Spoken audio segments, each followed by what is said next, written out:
Well, after 16 years and 2,396 American deaths, there is no victory in Afghanistan. Now, President Trump is considering whether to send more troops. And here's David Martin.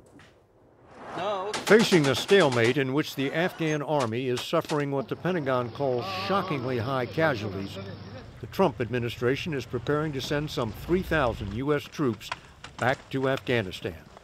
The exact number would depend on how many troops NATO allies contribute.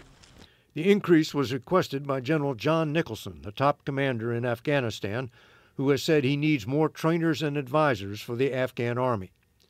The plan, which has not yet been presented to President Trump for a decision, would allow American advisors to operate closer to the front lines and give them greater authority to call in airstrikes against the Taliban, an enemy which can still carry out attacks like this one last month on an Afghan military base that left 140 dead.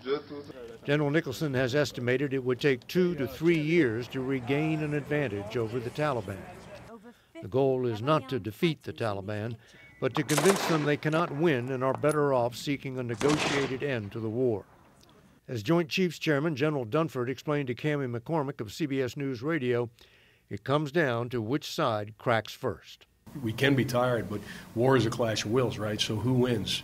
Who wins and who loses? Who loses is whose will is lost first. After the increase, U.S. troops would number close to 12,000, some of which would conduct raids against terrorist groups like ISIS and al-Qaeda.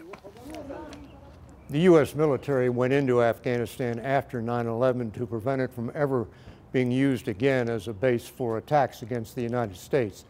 16 years later, Afghanistan has the highest concentration of terrorist groups any place on earth.